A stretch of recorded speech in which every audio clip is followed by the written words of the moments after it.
Action welcome to my channel. ఈరోజు మనం మేరే Sai 1131 episode తెలుగులో తెలుసుకుందాము. భగవంత్ బాధపడిపోతూ సర్కార్జీ తేజ్వి చెప్పింది అక్షరాల సత్యం. ఇదంతా జరగడానికి ముఖ్య కారణం ఆ సవేరీనే. ఆమె మన జీవితాలలోనికి ఎప్పుడైతే వచ్చిందో అప్పటి నుంచే ఇవన్నీ జరుగుతున్నాయి.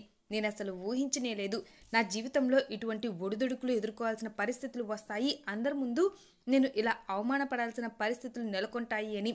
నేను ఈ రోజున ఎంత గౌరవంగా చక్కగా బతకాలనుకున్నానో దానంతటికీ ఇప్పుడు భంగం వాటిల్లేలాగా ఆ అమ్మాయి పరిస్థితులన్నింటినీ తలకిందులుగా చేసింది. నేను వదిలిపెట్టేదే లేదు. ఇప్పటి వరకు మీరు చెప్పినట్టుగా చేసినప్పటికీ కూడాను పరిస్థితుల్లో ఏమాత్రం మార్పు రాలేదు అన్నాక వెంటనే కులకర్ణి సర్కార్, బల్వంత్జీ మీరు ఇదే అభిప్రాయపడుతున్నారు. ఏదైనా సరే సూటిగా మనం పనులు చేస్తే ఇక్కడ మనకి పరిస్థితులు అనుకూలంగా మారవు. మనం పరిస్థితుల్ని అనుకూలంగా మార్చుకోవాలి అంటే ఏ పని చేయడానికైనా కానీ సిద్ధపడాల్సి ఉంటుంది. మీరు ఈ స్థాయిలో ఉన్నారు, ఈ పని చేస్తే ఇలా ఉంటుంది అని ఆలోచిస్తున్నారు. అలా కాకుండా మీరు పరిస్థితుల్ని మీ చేతి గుప్పెట్లోనికి మలుచుకునే విధంగా మీరు అన్నిటినీ చేయాల్సి ఉంటుంది. అప్పుడే ఏదైనా సరే మీకు అనుకూలంగా మారుతుంది అనగా వెంటనే బల్వంత్ గారు, సరే మీరు చెప్పింది నేను వింటాను. నేను ఆ సవేరి కారణంగా నా కుమార్ని దూరం చేసుకోవాల్సిన పరిస్థితులు నెలకొన్నాయి. ఆమెని ఏం చేయడానికైనా కానీ నేను సిద్ధంగా ఉన్నాను. మీరు ఏం చేయాలనుకుంటున్నారనేది చెయ్యండి. గత కొద్ది సంవత్సరాలుగా నా జీవితంలో ఉన్న సంతోషం మొత్తం ఒక్కసారిగా తుడుచుకుపెట్టినట్టుగా ఆమె నాకు దూరం చేసింది. దీనంతటికీ కారణం ఆ ఫకీరు అలాగే సవేరి. ఆమె ఏది చేసినా కానీ చెల్లేలాగా ఆ ఫకీరు చేశాడు. ఆ ఫకీరు ఈ గ్రామంలో ఉన్నంత వరకు మనం ఎన్ని ప్రయత్నాలు చేసినప్పటికీ కూడాను మనకి పరిస్థితులు అనుకూలంగా మారవు అని నాకు అనిపిస్తుంది. అతన్ని ఎప్పుడైతే మనం దెబ్బ కట్టగలుగుతామో అప్పుడే మనకి అన్ని అనుకూల పరిస్థితులు నెలకొంటాయి. నాకు అర్థమైంది ఇదే అని అలా మాట్లాడతారు. వైపు కేశవ్ నడుచుకుని వెళ్తూ ఉండగా ఇంతలో అతనికి తేజ్వి మాటలు ఇలా గుర్తు వస్తూ ఉంటాయి. నాకు ముంబైలో జీవించడం అంటే చాలా ఇష్టం, నా కళ అది కూడా. నేను ఎప్పుడు ముంబైలో సంతోషకరమైన జీవనాన్ని అనుభవించాలి అనుకున్నాను. కానీ ఇప్పుడు నా యొక్క కోరిక పూర్తిగా చచ్చిపోయింది. నేను జీవితంలో ఎలా అయితే బతకూడదనుకున్నానో అలాగే ముంబైలో బ్రతకాల్సిన పరిస్థితులు నెలకొన్నాయి. ఇక జీవితంలో ఎప్పుడు కూడాను ముంబైలో అటువంటి కఠినమైన జీవితాన్ని అనుభవించాలని నేను అసలు ఊహించుకోలేను. అంత దారుణమైన బ్రతుకు బతికాను. ఇదంతటికీ కారణం మీరు అని అలా కోపంగా మాట్లాడిన మాటలు అతనికి మెదలగా వెంటనే అలా మనసులో నేను అన్ని విధాలుగా ప్రయత్నం చేశాను. తేజ్విని అక్కడ చక్కగా చూసుకోవాలని, ఆమెకు ఉన్న ఆశల్ని కోరికల్ని నెరవేర్చాలని. కానీ నా సాయశక్తుల ప్రయత్నం చేసినప్పటికీ కూడాను నేను అక్కడ నిలదొక్కుకోలేకపోయాను. నేను నా బాధ్యతల్ని సక్రమంగా నిర్వహించలేకపోయాను. దీనంతటికీ కారణం ఏమై ఉంటుందో అర్థం కావడం లేదు అని అలా బాధగా అతను నడుచుకుని వెళ్తూ ఉండగా ఇంతలో ఒక ఇంటిలో నుంచి, ఇప్పుడు మనకి డబ్బు చాలా అవసరం అండి. ఇప్పుడు ఇంటి సరుకులు మిగతా అవసరాలు కూడా ఇప్పుడు చాలా ఎక్కువగా ఉన్నాయి. వాటన్నిటికీ సరిపడా అంత డబ్బు నా చేతిలో లేదు. వీలైనంత వరకు నాకు డబ్బులు ఇవ్వండి. మనం ఇంకా పిల్లలకి బట్టలు కొనాలి, అలాగే మిగతా సామాగ్రి వస్తువులు ఇంకా ఇంట్లోనికి కావాల్సినవి అన్నిటినీ మనం ఇప్పుడు కొనుగోలు చేయాల్సి ఉంటుంది. అప్పుడే మనం ప్రశాంతకరమైన జీవనాన్ని కొనసాగించగలుగుతాము అనగా వెంటనే అతను అలా ఆలోచిస్తూ ఉంటాడు. ఇంతలో అలా ఆమె, చూడండి పిల్లలకి బట్టలు కొని చాలా రోజులైపోయింది, వారికి మంచి బట్టలు కూడా తీసుకోవాలి అనగా ఇంతలో అతని తమ్ముడు వచ్చేసి, అన్నయ్య నేను నా స్నేహితులతో కలిసి నాసిక్ వెళ్ళాలనుకుంటున్నాను. వాళ్ళ అందరూ ఇప్పుడు వెళ్తున్నారు. ఒకవేళ నేను రాను అంటే వాళ్ళు బాధపడతారు. కాబట్టి వెళ్ళడానికి సరిపడా ఖర్చులకి నాకు డబ్బు అందేవు అని అంటారు. ఇంతలో తండ్రి, చూడయ్యా నేను మీ అమ్మ ఎప్పటి నుంచో తీర్థయాత్రలకు వెళ్ళాలనుకుంటున్నాము. ఇంకా ఎన్ని రోజులు బ్రతికి ఉంటామో ఏమిటో, ఇది మా చివరి కోరిక. దయచేసి మా ఖర్చులకి కూడా సరిపడా అంత డబ్బు ఇవ్వు. మా కాళ్ళు సహకరించినప్పుడే కదా మేము ఈ తీర్థయాత్రలన్నీ చేయగలుగుతాము అని అలా అడగడంతో వెంటనే అతను కాదనలేక, సరే నేను ఏదో ఒకటి చేస్తాను అని అలా మనసులో, నేను వీళ్ళ అందరి అవసరాలు తీర్చాలి అంటే ఇప్పుడు కేవలం నా ముందు ఉన్నది ఒక్కటే ఒక మార్గం, కులకర్ణి సర్కార్ వద్ద డబ్బుని అప్పు రూపంలో తీసుకోవడం అని ఆలోచిస్తూ ఉండగా భిక్షాం దేహి అని మాటలు వినిపిస్తాయి. వెంటనే సాయి వచ్చారని బయటికి అలా చేరుకుని నమస్కరిస్తారు. సాయి రాముడు మేలు చేయాలి అని ఆశీర్వదిస్తారు. ఇంతలో ఆ మహిళ, సాయి నేను ఇప్పుడే వెళ్ళి భిక్ష తీసుకొస్తాను అని అలా వెళ్ళబోతూ ఉండగా వెంటనే సాయి, చూడమ్మా నాకు ఈరోజు భిక్ష రూపంలో ఒక కత్తి తీసుకువచ్చి ఇవ్వు అని అంటారు. వెంటనే ఆమె హా అలాగే సాయి అని చెప్పి అలా ఇంట్లోనికి వెళ్తుంది. ఇంతలో సాయి తన జోలీలో నుంచి అలా ఒక సంచిని తీసి, ధనంజయ్ నీవు నాకు ఒక సహాయం చేయగలుగుతావా అని అడుగుతారు. వెంటనే అతను హా చెప్పండి సాయి అనగా, వెంటనే సాయి చూడు ఇవి ఆవాలు ఉండే ఒక సంచి, దీన్ని నీవు పట్టుకొని ఉండు అని అంటారు. అలాగే అని అంటారు. ఇంతలో ఆమె లోపల నుంచి కత్తి తీసుకురాగా సాయి ఆ ఆవాల సంచిని ఒక్కసారిగా అలా కత్తిరిస్తారు. ఆ యొక్క కత్తితో ఆవాలన్నీ చెల్లా చెదురుగా ఆ యొక్క మూటలో నుంచి జారి కింద పడిపోతాయి. వెంటనే అతను ఏమిటి సాయి ఇలా చేశారు అని అలా ఆలోచిస్తూ ఉంటారు. ఇంతలో సాయి ధనంజయ్ నీవు ఈ యొక్క ఆవ గింజలన్నిటినీ తీసి నాకు అందజేయి, దయచేసి నీవు ఎంతవరకు తీయగలుగుతావో అంతవరకు తీయి, కేవలం నీవు మాత్రమే నీ చేతుల సహాయంతో తీయాల్సి ఉంటుంది అని అంటారు. వెంటనే అతను సరే సాయి అని చెప్పి నానా అవస్థ పడి చాలాసార్లు అతను కొంచెం భారీగా ఉన్నప్పటికీ కూడాను ప్రయత్నం చేసి చేసి ఆవదినుసులని తీస్తాడు. చాలా వరకు అతని చేతులకి అందినంత మొత్తంలో అలా తీసి సాయి నేను ఇంతవరకే తీయగలుగుతున్నాను, నాకు చాలా ఇబ్బందిగా ఉంది అనగా, ఇంతలో సాయి ఇంతేనా అని అంటారు. ఇంతలో అతని తమ్ముడు సాయి ఎలా సంభవం చెప్పండి, ఆవాలు చాలా చిన్నగా ఉంటాయి, వాటిని మనం చేతులతో ఎంతవరకు అయితే తీయగలుగుతామో అంతవరకు సామర్థ్యం కలిగినంత వరకు మాత్రమే తీయగలుగుతాము అనగా, ఇంతలో సాయి ధనంజయ్ నీవేమంటావు అనగా, వెంటనే అతను హా సాయి అంతే అని అంటారు. వెంటనే సాయి చూడు నీవు కూడా నీ కుటుంబానికి ఎంత అయితే చెయ్యి అందించగలుగుతావో అంతవరకు మాత్రమే అందించగలుగుతావు, నీ స్థాయికి మించి అందించడం అనేది అసంభవం కదా. నీవు వారి అందరి అవసరాలు తీర్చడం కోసం డబ్బుని అప్పు రూపంలో తీసుకోవాలనుకుంటున్నావు, కుటుంబ అవసరాల కోసం డబ్బుని అప్పు రూపంలో తీసుకుంటే దాన్ని తిరిగి ఎప్పుడు చెల్లించగలుగుతావు అనగా, వెంటనే అతను చాలా బాధపడిపోతూ సాయి ఏం చేయను చెప్పండి, నా కుటుంబం 10 మంది ఉన్నారు, వారి అందరి అవసరాలు తీర్చాలి అంటే నాకు చాలా కష్టమైపోతుంది, నేను నా తమ్ముడు అలాగే నా యొక్క తల్లిదండ్రులు నా పిల్లలు నా భార్య ఇలా అందరి అవసరాలు నా మీదనే ఆధారపడి ఉన్నాయి. ఇప్పుడు వరకు నేను బాగానే నా కుటుంబాన్ని ముందుకు లాక్కొని వచ్చాను, కానీ ఇప్పుడు ఆంగ్లేజీ ప్రభుత్వం పన్నుల రూపంలో ఎక్కువ మొత్తంలో డబ్బుని వసూలు చేస్తుంది, దానివల్ల నేను సంపాదించింది ఎక్కువగా పన్ను రూపంలో వెళ్ళిపోతుంది, నాకు ఇప్పుడు వీరి అవసరాలు తీర్చాలంటే ఇప్పుడు డబ్బుని అరువు రూపంలో తీసుకోవడం తప్ప మరొక మార్గం లేదు అని బాధపడతారు. వెంటనే అలా సాయి చూడు నీవు నీ ప్రయత్నం చేస్తున్నావు, నీవు సాధ్యమైనంత వరకు అప్పు లేకుండానే నీ కుటుంబాన్ని ముందుకు తీసుకొని వెళ్ళే ప్రయత్నం చేయాల్సి ఉంటుంది.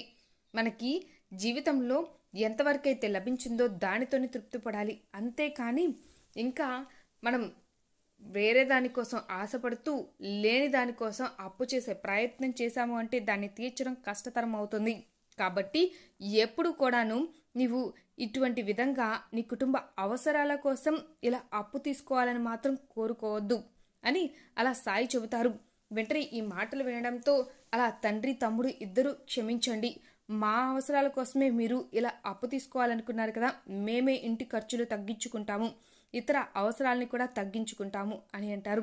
వెంటనే సాయి అల్లా మాలిక్ ఏక్ అని వాళ్ళని ఆశీర్వదిస్తారు.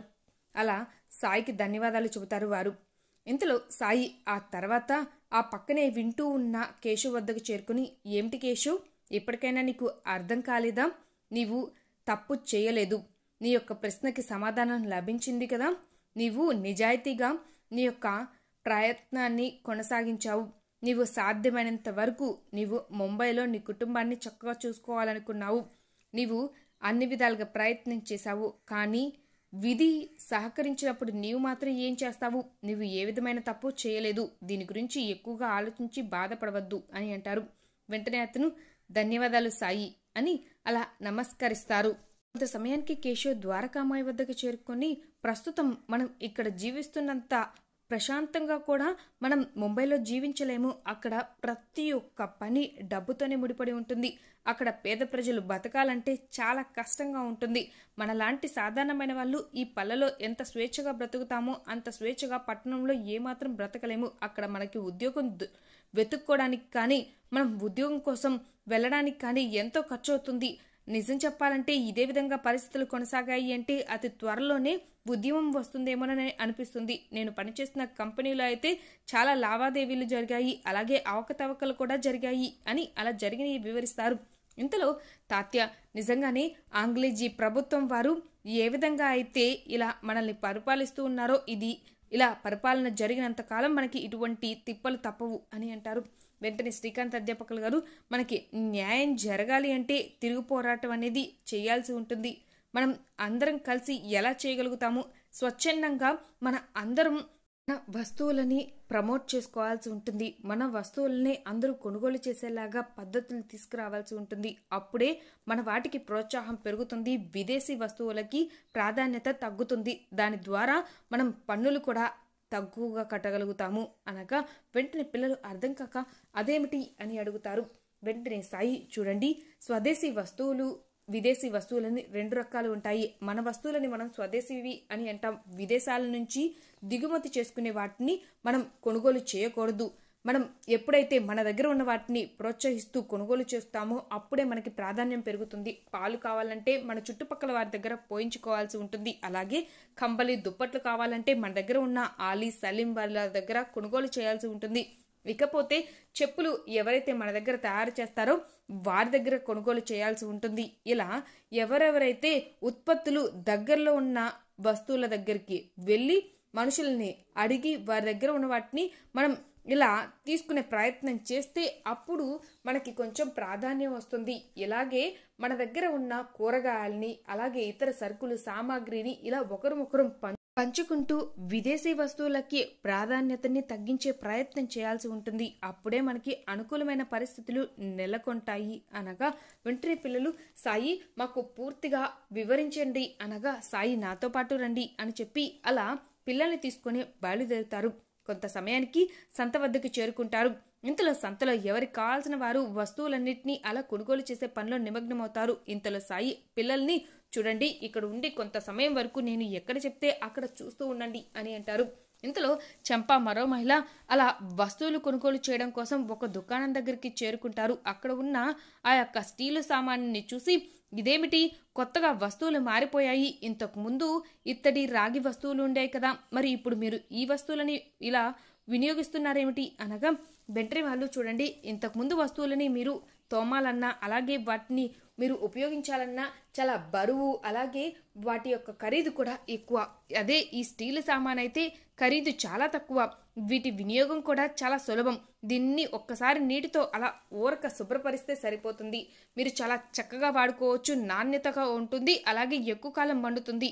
ఒకసారి ఒక వస్తువు తీసుకొని వెళ్ళి దీన్ని మీరు ఉపయోగిస్తే అప్పుడు మీకు దీని యొక్క ప్రాధాన్యత తెలుస్తుంది. ఎక్కువ కాలం మండుతుందా లేదా అనేది కూడా తెలుస్తుంది. సంవత్సరాల పాటు మీతో పాటే ఉంటుంది. ఒకసారి తీసుకొని వెళ్ళి ప్రయత్నం చేయండి, తర్వాత నచ్చితేనే కొనండి అని అంటారు. అలాగే అని చెప్పి వాళ్ళకి కావాల్సిన వస్తువులని తీసుకొని తక్కువ ధరకే వస్తున్నాయని చెప్పి వాళ్ళు అక్కడి నుంచి బయలుదేరి వెళ్తారు. ఇంతలో మరోవైపు భీమా, చందు ఇద్దరు బట్టలు కొనుగోలు చేయడం కోసం ఒక దుకాణం వద్దకు చేరుకుంటారు. అక్కడ ఉన్న ఆ యొక్క బట్టల్ని అలా చూస్తారు. వారికి నచ్చిన వాటిని అలా చూసుకొని వారు ఏరుకుంటూ ఉండగా ఇంతలో దుకాణం వ్యక్తి, ఇదిగోండి, ఇక్కడికి కొత్తగా వచ్చాయి కాబట్టి మీరు ఈ యొక్క బట్టల్ని కొనుగోలు చేశారు అంటే తక్కువ ధరకే మీరు మంచి బట్టల్ని కొనుగోలు చేసిన వారు అవుతారు. మీకు ధర కూడా చాలా తక్కువ, మీకు నచ్చితేనే ఉంచుకోండి, తర్వాతే మిగతా బట్టల్ని కొనుగోలు చేయండి, కేవలం 1-2 వస్తువుల్ని మాత్రమే తీసుకొని వెళ్ళండి అనగా వెంటనే వాళ్ళు, నిజంగానే అంత ధర తక్కువ అని అడుగుతారు. హా అని చెప్పడంతో వాళ్ళు కూడా 2-3 చొక్కాలని అమాంతం తీసుకొని ఇంత తక్కువ ధరకి వచ్చాయి అంటే పరిస్థితులు మనకి అనుకూలంగా మారుతున్నాయి, అనవసరంగా మనం ఇప్పుడు దర్జీకి కుట్టుకూలి కూడా ఇవ్వాల్సిన అవసరం లేదు అని చెప్పి అలా వారికి నచ్చిన చొక్కాలని అలా తీసుకుంటారు. వెంటనే ఆ వ్యక్తి, చూడు, ఈ చొక్కాలు ధరిస్తే ముంబై, పూణే వంటి పెద్ద పెద్ద పట్టణాల్లో వాళ్ళు వేసుకునే వాళ్ళలాగా హుందాగా కనిపిస్తారు అని చెప్పడంతో వాళ్ళు కూడా సంతోషంగా తీసుకొని వెళ్తారు. ఇంతలో చేతన్, సాయి, తక్కువ ధరకి వస్తువులు లభిస్తున్నప్పుడు మనం కొనుగోలు చేయడంలో తప్పేముంది చెప్పండి, మనకి పరిస్థితులు అనుకూలంగా ఉన్నట్టు కదా, మనం ఖర్చు కూడా తగ్గించుకున్న వారం అవుతాం కదా అనగా వెంటనే సాయి, ఇంకొకసారి చూడండి అని చెప్పి అలా ఒకవైపు చూపిస్తారు. ఒక వ్యక్తి తను తయారు చేస్తున్న చీరల్ని అమ్మకానికి ఒక దుకాణం వద్దకి చేరుకొని, ఇదిగోండి 5 చీరలు తయారు చేసి తీసుకువచ్చాను అనగా వెంటనే యజమాని, చూడండి నేను ఇప్పుడు మీ చీరల్ని కొనుగోలు చేయాలనుకోవడం లేదు. ఆంగ్లేజీ ప్రభుత్వం వారు ఇప్పుడు మాకు విదేశీ నుంచి కొన్ని సామాగ్రి పంపించారు. అందులో ఇదిగోండి ఇవి నాణ్యమైన సిల్క్ జరీ చీరలు. ఇవి ఇప్పుడు అందరూ కొనుగోలు చేయడానికి ఇష్టపడుతున్నారు. ఇవి తక్కువ ధర కూడాను. మీరు తయారు చేసిన దానికంటే తక్కువ ధర. మీరు ఇంత కష్టపడి తయారు చేసి కూడా వాటిని ఎక్కువ ధరకి అమ్ముతాము అని అంటారు కదా, మరి అటువంటిప్పుడు మేం చేయగలుగుతాం అనగా వెంటనే అతను, చూడండి మేము వీటిని చేతులతో తయారు చేస్తున్నాం కాబట్టి వీటికి ఇంత ఖర్చు అవుతుంది కాబట్టి మేము మాత్రం ఆ ధరని పొందాలని ఉంటుంది కదా, అందుకే ఇంత ధర పెట్టి మీకు ఇస్తున్నాం అనగా వెంటనే యజమాని, చూడండి మీరు ఎంత ధరకి అమ్మినప్పటికీ కూడాను ఇప్పుడు మీ చీరల్ని మేము కొనాలనుకోవడం లేదు. ఎందుకంటే ఇక్కడికి వచ్చేవారంతా ఈ సిల్క్ జరీ చీరలు కొనడానికే ఎక్కువ మక్కువ చూపిస్తున్నారు. మీరు తయారు చేసే ఈ చేనేత చీరల్ని ఎవరు కొనాలనుకోవడం లేదు. కాబట్టి దయచేసి మరోసారి ఇక్కడికి రాకండి. మేము మీ దగ్గర నుంచి ఇప్పుడు చీరలు అనుకోవడం లేదు. ఇప్పుడు పూర్తిగా మేము మీ దగ్గర కొనడం మానేస్తున్నాము అని చెప్పడంతో అతను నిరాశగా అక్కడి నుంచి తిరుగు ప్రయాణం అవుతారు. ఇంతలో సాయి చూశారు కదా, అతను ఇప్పటి వరకు ఇక్కడ చీరలు అమ్మి అతను వస్తువులని తీసుకొని వెళ్లే పనిలో నిమగ్నమయ్యాడు. కానీ ఈరోజు చీరలు అమ్మలేకపోవడంతో అతను ఉట్టి చేతులతో వెళ్ళాడు అని చెబుతారు. తర్వాత చేతన్ మరో వ్యక్తి అలా కుట్టుగూలి వ్యక్తి దగ్గరికి చేరుకొని తయారు చేసిన ఆ యొక్క గుడ్డని తీసుకొని, ఏమిటి మీరు ఈరోజు చూడడానికి ఏదో కోల్పోయిన వారిలాగా ఉన్నారు, విషయం ఏమిటి అనగా వెంటనే అతను చాలా బాధపడిపోతూ, ఇప్పుడు ఆంగ్లేజీ ప్రభుత్వం వారు ఇక్కడికి కొత్త కొత్త దుస్తులని పంపించారు బాబు. ఇప్పుడు కుట్టుకూలి నాకు భారం అయిపోయింది. విషయం ఏమిటి అంటే ఎవరు నా దగ్గరకు వచ్చి కుట్టించుకోవడానికి ఇంట్రెస్ట్ చూపించడం లేదు. కొత్తగా వచ్చిన ఆ బట్టలనే వాళ్ళు కొనుక్కొని వెళ్తున్నారు. తద్వారా నా ఉపాధిని నేను కొద్ది రోజుల్లో కోల్పోతాను. నాకు జీవనాధారం కూడా లేకుండా పోతుంది అని చాలా బాధపడిపోతూ, నాకు ఏం చేయాలో కూడా తోచడం లేదు. నేను కొత్త జీవనాధారాన్ని వెతుక్కోవాల్సిన దుస్థితి వచ్చాయి అని అంటారు. ఈ సంభాషణని అలా వాళ్ళు వింటారు.